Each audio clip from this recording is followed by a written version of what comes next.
Hello, welcome to another episode of Reading Taste Match, where I see how much my reading taste lines up with other booktubers. So to do this, I ask another booktuber to swap books with me. So there are 2 videos for you to watch. We each give each other 3 books. 2 we loved and 1 we didn't, and then we see how much our tastes line up with that. We also do a buddy read. And in this episode, I'm really excited to see how much my taste lines up with Cassidy from Covers with Cassidy. Cassidy is mainly a fantasy booktuber. She's very much into romantasy right now, which are things outside of my comfort zone, but things that I'm willing to try more of. She also does read some things that I tend to like as well. She's a bit of a wild card with books she's going to like, so I'm very scared for her video where she reads the books that I picked for her. So we're going to see what books she has given me, then I'm going to read all of them. We have our buddy read. We are reading Ghost Station by S.A. Barnes. And then at the end, I will be going over her ratings compared to mine and seeing how well we lined up. Cassidy is one of my favorite booktube channels, so make sure you check out her channel in general and her video that is linked in the description. Also, if you would like to see more of this in the future, leave me a comment letting me know which booktuber you would like to see this done with. So let's see what Cassidy is making me read. I have the picks from Cassidy. I'm so scared. I just opened the email from her and she said, I may have just gone rogue with these choices. I'm so sorry. Kinda. Oh no. Oh gosh. I'm so scared. Here we go. I have been setting myself up for success in this video since the first time I watched one of these on your channel. It's one of my favorite things that you do, and I always thought, what would I give her if I was on it? And the day has come that I have all the power in my hands, and I have to give you books to read. But you threw a wrench in my plans this year. I had them picked out because we have horror taste in common. But then you went and liked this book, and you didn't hate this book. And you kind of enjoyed this book. Pretend this one is the first book in the series and not the sequel. You had a fun time with this book. And now I don't know what to pick for you. So I've told myself I'm going to give you 1 horror book. And I'm going to give you 2 fantasy romance because why not push you out of your comfort zone when I can? The first one that I'm going to give you, Heartless Hunter by Kristen Cicerelli, also known as The Crimson Moth. This follows a world where the witches used to rule, but they have been overthrown and they are now seen as evil and bad, and they are put to death. We follow our main character, who is a witch but is pretending she's not. She's hiding it from everyone, and she actually has gotten suspicion so far off of her that she becomes kind of like a vigilante for the witches. And in order to free a bunch of the witches, she has to get close to the most horrible man, the captain of the witch hunters. And that's where the story begins. Let's get the other fantasy romance off the table for you so then you can be excited about the horror I'm going to give you. I'm also going to give you The Bridge Kingdom. Recently you told me that you might like duologies, and this one's a duology. We're following a princess who has been trained her whole life for one thing, to marry the ruler of the Bridge Kingdom and take them down from the inside. And lastly, the one I know that you are really excited to get so that I'm not cursing you with bad reads this entire time, Devolution. This is a survival horror. We're following a massacre that happened at an off-the-grid resort. This is kind of found footage style. We have found a journal talking about what happened during this massacre from someone who lived it, and they think that it's Sasquatch. I'm actually shocked you haven't read this one, but I do know that it is on your shelves. So go me for picking something on your shelves to go with the scary fantasy romance. I wish you luck. I hope you love them all. I'm so sorry if you hate them all.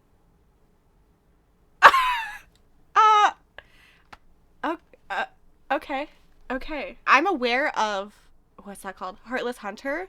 I have seen tons of people talk about it. I was aware of the synopsis beforehand. The second one looks like every single fantasy romance book cover ever. So I don't know, like, general thoughts on this book, like if it is widely liked. I'm pretty positive that, I already forgot the name again, Heartless Hunter is pretty widely enjoyed.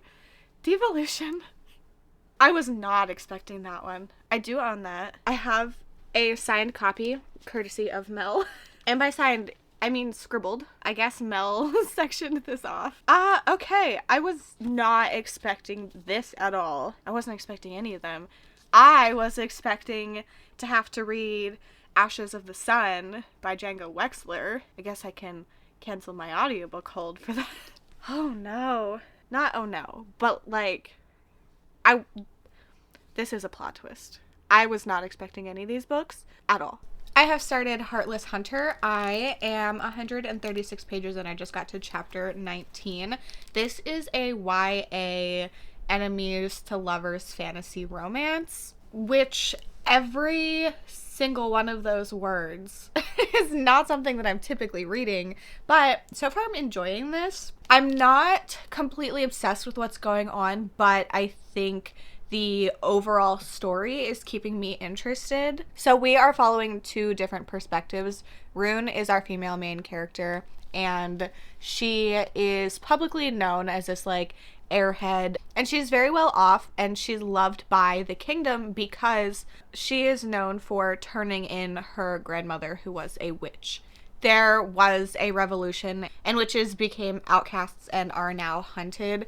And if you are known to be like a witch supporter, like if you know that somebody's a witch and you don't turn them in, then you also get brutally punished. So her grandmother pretty much tells her that she has to turn her in. They're actually not blood related, but she adopted her. I don't remember what happened with her parents, but they're not around. And like, her grandmother was the most important person in her life, and she has to pretend like she's glad she's dead because she was a witch. Turns out Rune, even though she has no family history of being a witch, she is one, so she has to hide that. And to kind of atone for turning in her grandmother, even though like it was the only way she could survive and her grandmother was like, you have to do this, she has become the Crimson Moth, and she is trying to help witches and get them to escape so that they are not brutally captured, punished, killed. But to cover that up, she has to act like really dumb in public and act like she only cares about parties and money and stuff like that. She has a couple people that are aware of this. I don't remember her friend's name, but I think it starts with a V, and then Alex. And he happens to be the brother of this very notorious witch hunter. He is like ruthless with his killings, and he's always out hunting people. And at the very beginning, we are watching Rune trying to get to this witch that was her Nan's best friend. And she gets there, and Seraphine is her name, has already been taken, and we know that Gideon is a part of it. So they both decide that they want to court each other for their own purposes. Rune wants to get information from him without him knowing, and then he wants to figure out if she is the Crimson Moth, but very quickly they are starting to fall for each other. So far it's interesting. I like the like world that they are in. I mean, obviously it's terrible, but I think it's interesting. I think it's pretty obvious the direction that this is going to go in, which is fine. And I'm enjoying the characters so far. I do like that we are getting both Gideon and Rune's perspectives. I feel like that adds to the story. And I'm interested in the plot. I'm invested but not obsessed at this point. But I'm looking forward to getting back into this one. I'm liking it more than I was expecting. I am now 265 pages into Heartless Hunter. I am really liking this, but my complaint is I think it's a little bit too long. It's not even that long, but there's just been a little bit that I'm like, I don't know if I need this specifically, but I'm still enjoying the plot. I think it's interesting. I'm liking seeing our two main characters interacting with each other because clearly they're starting to develop these feelings for each other, but they're also both like, no, I shouldn't do that because like I should hate this other person. Like, hello, a witch and a witch hunter, like that doesn't it does not go well together.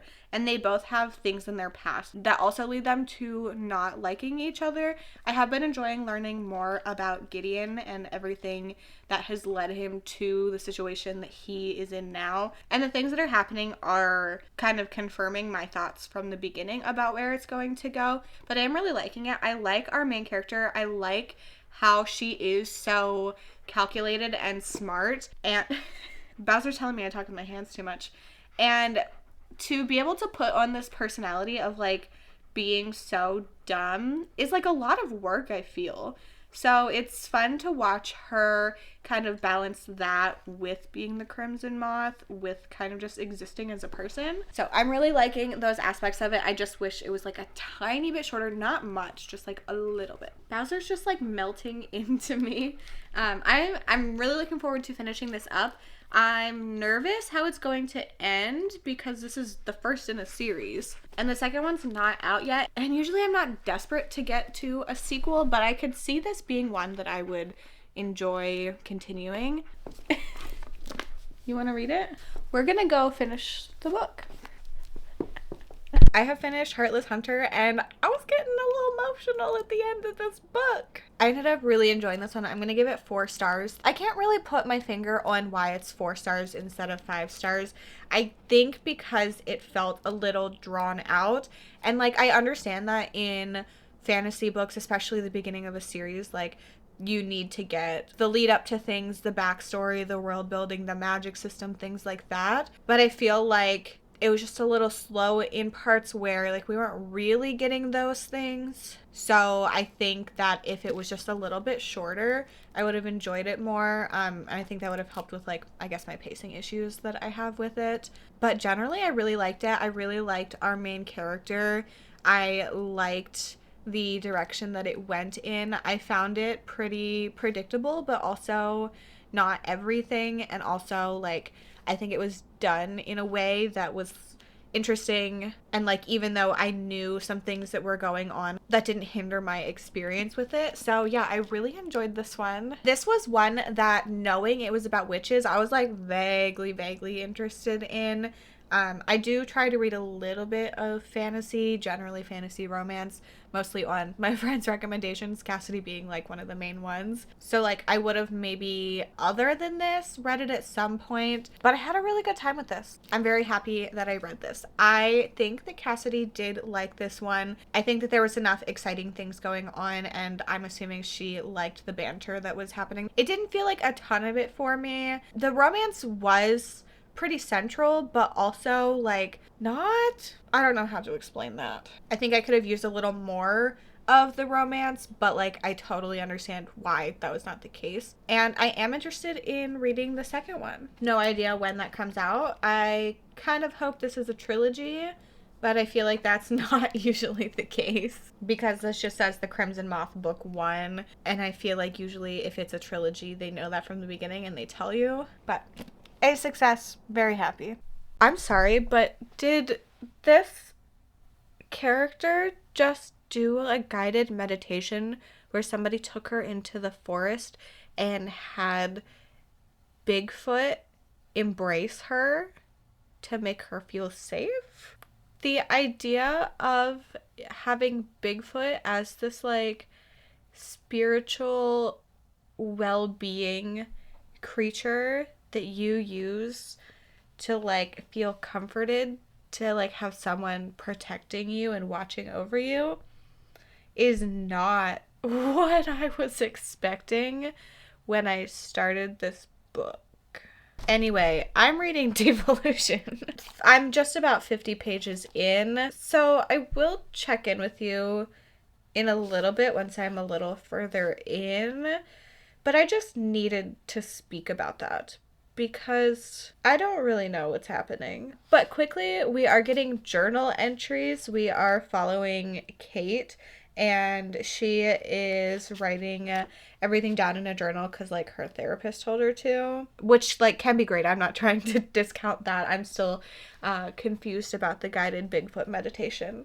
So quickly, we are following the aftermath of the Mount Rainier's eruption, which settled and left the Green Loop massacre unnoticed until now, when Kate's journals were discovered in the town's wreckage. But I'm kind of confused because Max Brooks, is he a character in this?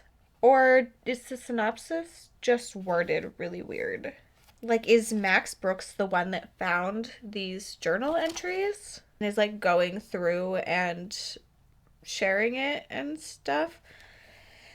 I clearly need to read more to understand what the heck is going on. But that's how it's going so far. I've made it to chapter 7 in Devolution, so I'm about 30% in. And I really don't know what to make of this book. I feel like nothing is happening, but I guess things are happening. So it's just weird because we are experiencing everything afterwards because they are journal entries. So I feel like I have no real feelings towards anything that's going on. I'm not feeling any sort of tension, and they're kind of in this vaguely life or death situation at this point, and I just don't feel that. And it just, like, feels kind of silly. And maybe it feels silly because of the Bigfoot meditation and I can't get that out of my brain. But, like, I just don't really know why I'm reading this. It's not specifically bad at this point, but I just don't care. I'm gonna keep going. I'm interested to see if Bigfoot is part of this book other than in the meditation dream world. It's not a dream, but like using Bigfoot as inspiration. Where's the Bigfoot? Because right now it is just the aftermath of this volcano. So I was not expecting that. I mean, like with reading the synopsis, it makes sense, but before starting it, I did not read the synopsis, and we have a Bigfoot on the cover. We'll keep on going, I guess. So, that's it. Sorry I don't have more to say, but, like, nothing exciting is happening. If you see my eye twitch during this clip, just ignore it. It's just this book doing it to me. Listen, the only thing that has happened is we've thrown some rocks. I'm so bored. I'm so bored. I'm just not feeling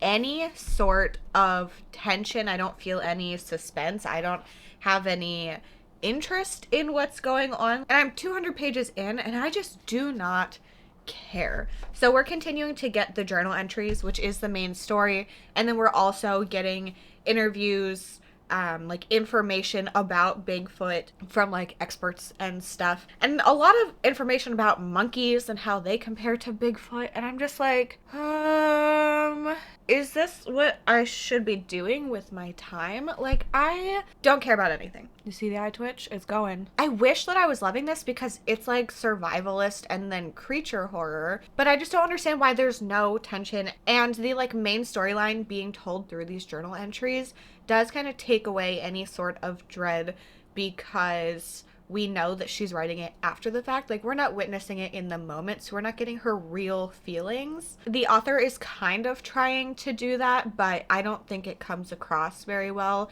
because we know everything is after the fact. She's not giving great reflections on anything either for the most part. And all the characters, I just don't care about anybody. The plot is that this volcano erupted, and they're like cut off from things. But even with that, I feel like there's no sense of urgency, even though they are acting like there is. I just don't feel it. I'm very disappointed with this book. I'm not like having I'm not having a bad time, but like I don't hate it. Also, I don't want to keep reading this book. The whole time I've been reading it, I really struggle to pick it up and get back into it. Nothing's compelling. Nothing is interesting. I don't know if Bigfoot books are for me because it feels silly, but it's not leaning into that. Like, it's trying to be serious, but then when the things that are happening are just like people being like, oh, I think there's Bigfoot in the woods, and then nothing else really happening besides some like kind of on page, kind of off page stuff. Like, I don't know. At least we're not getting Bigfoot meditation. Well, actually, that is brought up. They were like, oh, I wish that Bigfoot was like in my meditation and not how Bigfoot is in real life. I don't know. I guess I'm gonna go finish this book because Libby tells me that I have to finish it within the next 2 hours, and Libby is in charge of me. Hello. I have finished Devolution. What to say? I was not really expecting to get informed on Bigfoot's balls, and watching this character identify different Bigfoot's big feet based on their balls. Or their saggy boobs. So there was that. Yep, those things happened. And I also really didn't like the way that the mixed media was incorporated into this story. I feel like this would have been much better as just like a regular narrative. I think that mixed media is very hyped and I generally do enjoy it. But we just got so much information about monkeys. And like, okay, I get that they're probably related, but can you stop? Like, it just felt so stupid. And it just all felt pointless too. Like, I guess it kind of fit with what was happening a little bit, but not enough for me to have read that part.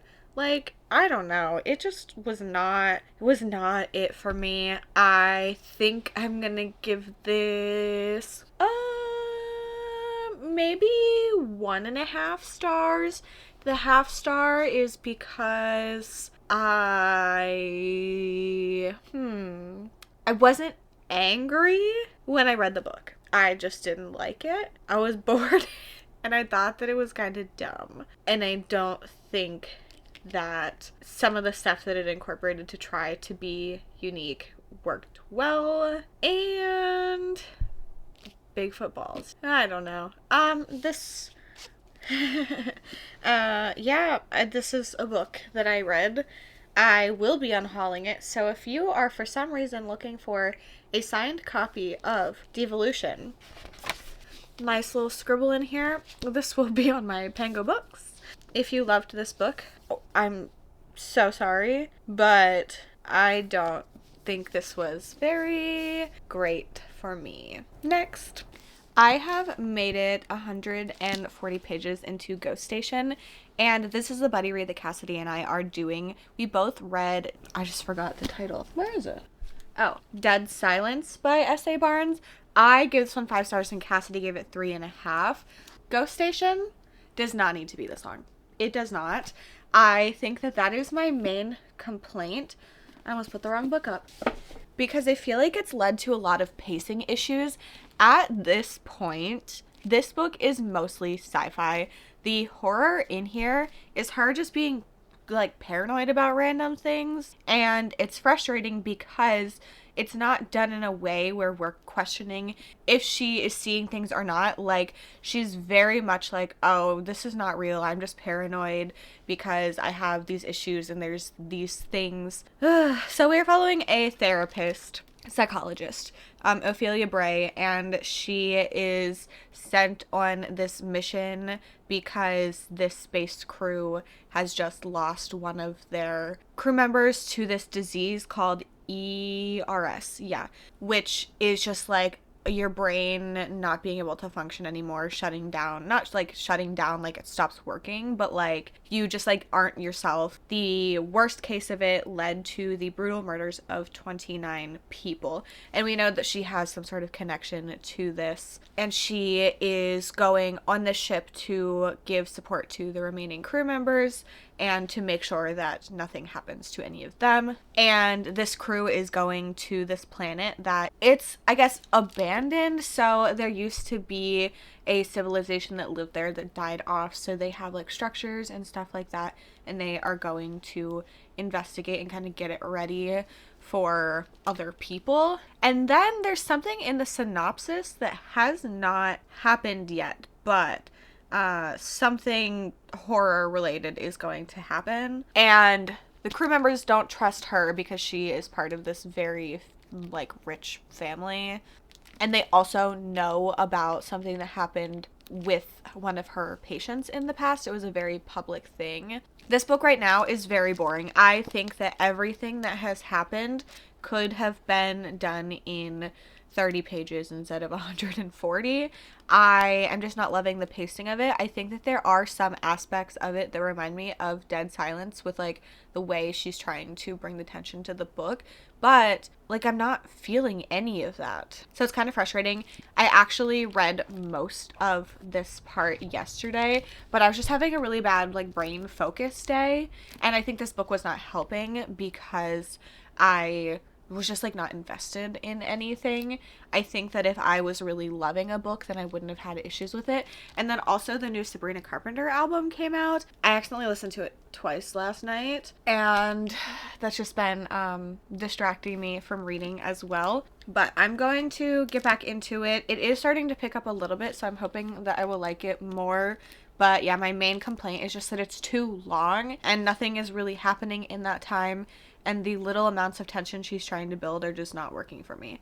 I've been working my way through Ghost Station. I'm 245 pages in now, and I'm liking it more. There's a little bit more happening, but I think that the extremely slow start has meant that I don't really care about anything that's going on. I think in the first third, well, really the first, like, I don't know, 40 to 50%, we are supposed to, I guess, feel more like connected to the characters, get to know them and everything, because like nothing else was really happening, and I don't feel like that was done in a way that worked for me. Like, there's different relationships between different people, and I just feel like nothing that has happened is very compelling. Right where I ended, there's like something that's supposed to be this big reveal, and it is supposed to be this thing where you're like, oh my gosh, like this changes everything.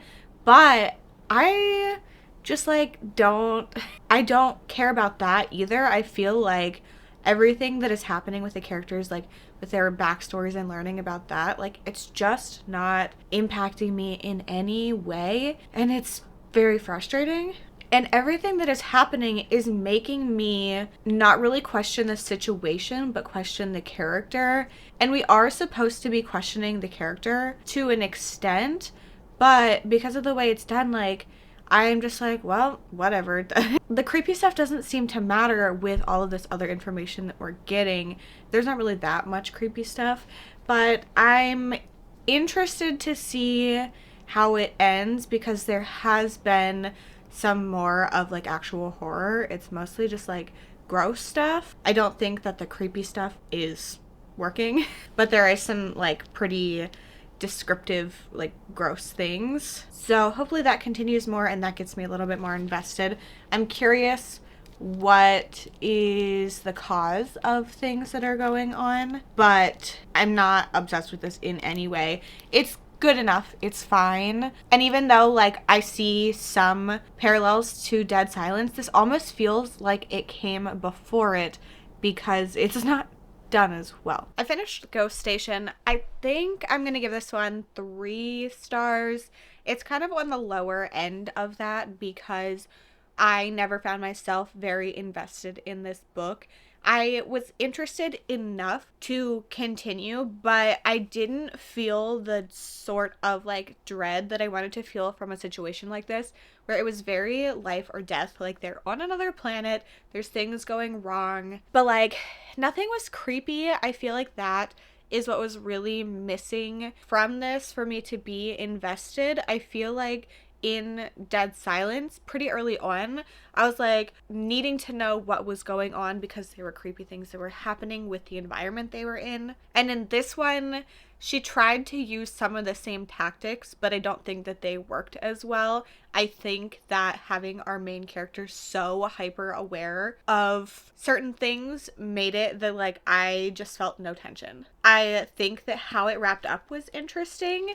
I enjoyed that, but I was never really invested in the characters or the plot, and I didn't really love the horror in here. It felt a lot like a sci-fi book where things are going wrong. And I do like sci-fi separate of sci-fi horror, but I went in with different expectations, especially after reading Dead Silence. Like, I just don't think this one is nearly as good. Like, the front says it's unsettling, and I disagree with that. I'm sorry to Chloe Gong, but like, I just did not feel that, and I desperately want to be unsettled. But I am glad that I read it. I've been putting this one off because I haven't heard the best things about it. I didn't feel the best things about it either, even though I like generally liked it. But I'm glad Cassidy and I buddy read this. Now we have one more book to read that Cassidy gave me. This is the one I'm most scared of, even though apparently I should have been scared of previous books already. So fingers crossed it goes well. So I have made it a third into the Bridge Kingdom. I've been listening to the audiobook, and it is so funny because at the end of every chapter, well, I guess the beginning of each chapter, there's like thunder and rain for like 2 seconds, and then it goes away, and I just really don't understand why that's happening. Like, it feels funny to me. I don't know. That was just something. It doesn't impact a single thing other than I'm just like, what is happening? I don't love this cover, but I think other than that, this book is very pretty. I mean, the cover is okay. I guess I don't really like the art style, specifically like the face, but there's a little map on here. This looks really nice. And then we also are getting those. Oh, I guess we have the map from up here too.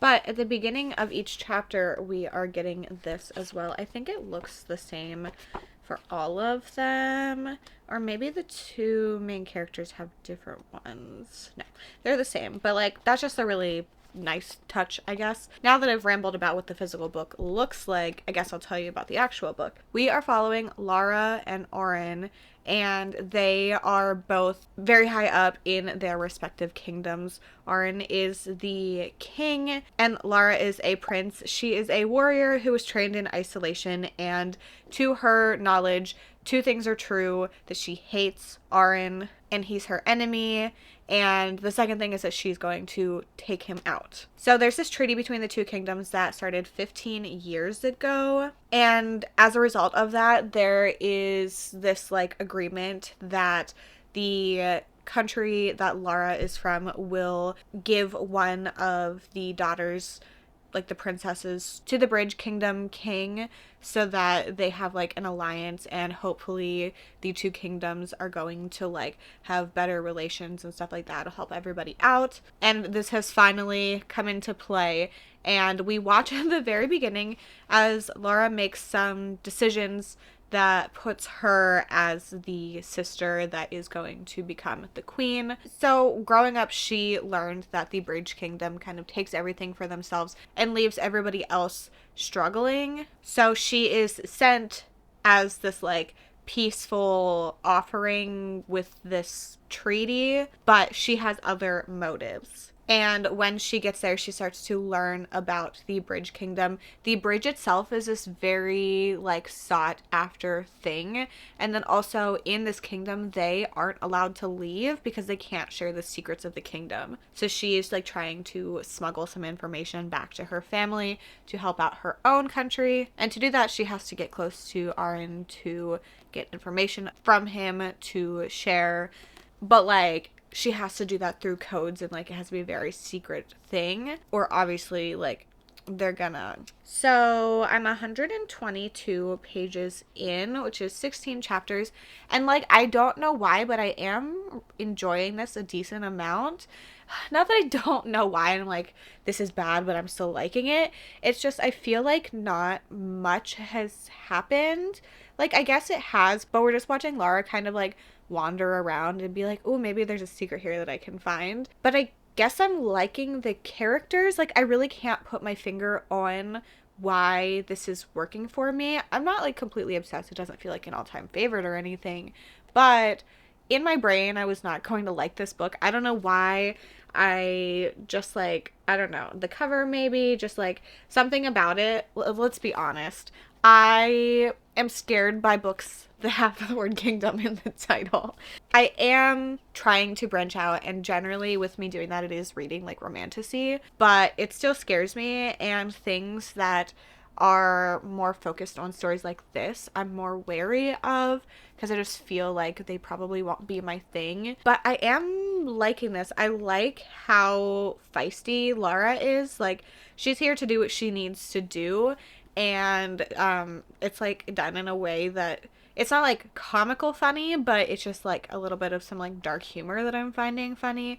I do like that we are getting both Lara and Aren's perspectives, but I am liking Lara's perspective more at this point, based on some stuff in the synopsis that I didn't tell you because I feel like it maybe shares a little bit too much, and just like the general way things are happening right now. I do have an assumption of where things are going to go, at least a little bit. I think the front of this said that there's 4 books. I'm not sure if this is still being published, but there's 4 books out now. But so far so good. I am looking forward to getting back into this one.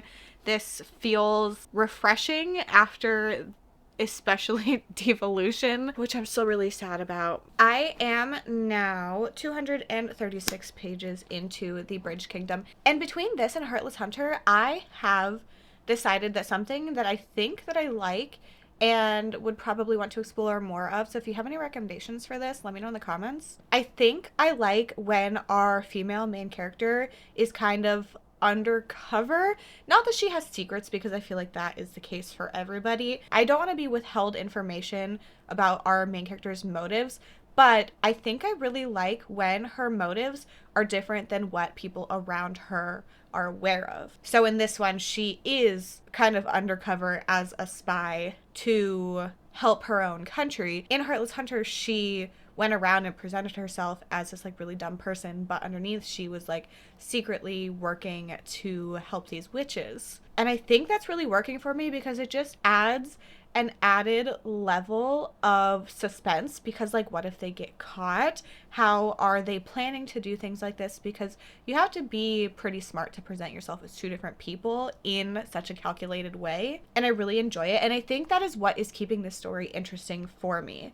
I feel like not a lot of like plot that is very interesting to me has happened, but because our main character is kind of undercover and dealing with all of that and also fighting her feelings for Aaron, it just feels like there's like tension that I really like in books. One thing about me is I want a book to make me feel an emotion that is usually stress. I don't know what it is, but I want to feel like things could go wrong at any moment. I think I'm not okay. Because the stuff with the like two countries and their like little situation that's going on, it's not a little situation. They're like kind of enemies. But where was I going with this? I have no idea. Sometimes my brain does that, so you're welcome. Anyway, I also really like seeing characters question what they have been taught and seeing how them interacting with the world challenges those beliefs and makes them think about things differently. I think that's a really important thing that like people should do in real life. So just watching these characters learning that maybe what they were told and what they believed their whole life wasn't true. It's okay to reevaluate things based on new information and learn from it and grow as a person. Because as much as we want to believe that everybody in our lives has the best intentions and is not lying to us, and even in situations where the people do have good intentions and they aren't lying really, but they don't have the full information. Like, I just really like watching people's minds being opened and them willing to accept new things, even though it is difficult. Like, I don't want it to be an immediate, like, yep, you're right, I was wrong. But I like seeing people question things and letting the new information impact their ideas. So this is going well for me. I feel like it's going to be 4 stars. I do like seeing their little bits of their relationship, even though the plot, which is usually my favorite thing, is not my favorite. I don't know, maybe in fantasy books no, because I've read some that are definitely not plot focused and I find them boring, but I think it works better for me also if they are female characters. I don't know, I'm learning things. I'm gonna finish this and I'm having a good time. I have finished The Bridge Kingdom and I'm gonna give this one 4 stars. I feel like nobody is as shocked as me. I mean, maybe with my comments previously, but I ended up really enjoying this, and like, I'm not exactly sure why, besides the stuff that I just talked about. In theory, this should not have really worked for me. I feel like the plot was fine, but there was just like something about it that kept me really invested throughout the story. I guess it was the characters, because I think the plot was just like okay. And I'm actually considering continuing this series. It's not like a top priority, so it won't really be anytime soon that I would be reading it. I ended up enjoying a lot of this book. I think for this to be 5 stars, the plot would have had to be a little bit more intriguing. I mean, I was interested in it. Like, there wasn't really any point where I was like, let's move on from this. Like, I don't really need this at all. So this was a success that I really was not expecting. So let's compare my ratings to Cassidy's to see how much our reading tastes match. So I gave Heartless Hunter 4 stars. And Cassidy gave Heartless Hunter 4 stars. I gave Devolution 1.5 stars, and Cassidy gave it 2 stars. So, very close. I gave Ghost Station 3 stars, and Cassidy also gave Ghost Station 3 stars. She will have her full thoughts in her video. And then I gave The Bridge Kingdom 4 stars, and Cassidy also gave this 4 stars. So, we perfectly lined up on everything except for a half star in a book we both did not like. So even though all of these books were not a success, this video was a major success for me. Thank you so much to Cassidy for agreeing to do this with me. I know she loves this series that I do, and I think her planning paid off. Cassidy's video will have 2 books I loved, one I did not, and then Ghost Station, so make sure you check that out. If you've made it to the end and want to leave me an emoji to say you were here, you can leave me a moth. If there's not an actual moth, a butterfly is fine. Also, if you are as shocked as I am about my thoughts on this video, you can also leave me like the screaming like shocked face emoji. All previous versions of this video will be linked in the description, and you can watch Cassidy's video here. Thanks for hanging out. I hope to see you very soon. Bye.